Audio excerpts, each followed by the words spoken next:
Hello বন্ধুরা, দেখো চলে এসেছি আবারও সেই মাইক্রোটেকের ইন্টেলি পিওর সাইনওয়েভের একটা পিওর সাইনওয়েভ মডেল নিয়ে।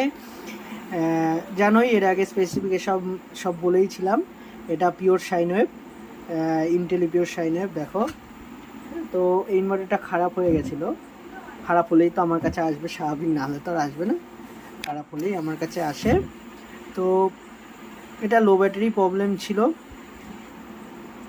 চার্জ ঠিক মতন হচ্ছে না এবং লো ব্যাটারি দেখাচ্ছিল, মেশিনে প্রবলেম ছিল।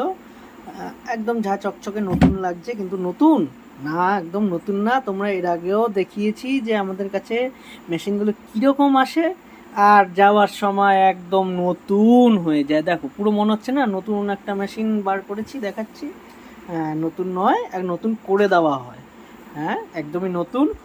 দেখে নাও, এখন একদম ঠিক ব্যাটারিতে চলছে। ঠিক আছে, এবার লাইন দিচ্ছি, লাইন দিলাম। এই দেখো, আবার চার্জিং নাও অলরেডি শুরু হয়ে গেছে। যেহেতু ব্যাটারি প্রায় ফুল আছে, খুব তাড়াতাড়ি চার্জ হয়ে যাবে। এখনও চার্জিং নিচ্ছে, যেহেতু কিছুক্ষণ ভিডিও করার জন্য লাইটটা জ্বলছিল, তো চার্জিং নিচ্ছে। আবার ঠিক তোমাদের এখনই দেখাবো যে লাইনটা বন্ধ করে দিলাম। দেখো, ইনভার্টারে চলে গেল, একদম ওকে। ঠিক আছে, তোমাদের যদি এরকমভাবে ভালো করে কাজ করাতে চাও তো জলদি দেরি না করে অবশ্যই স্ক্রিনে দেওয়া নম্বরে কিন্তু যোগাযোগ করো।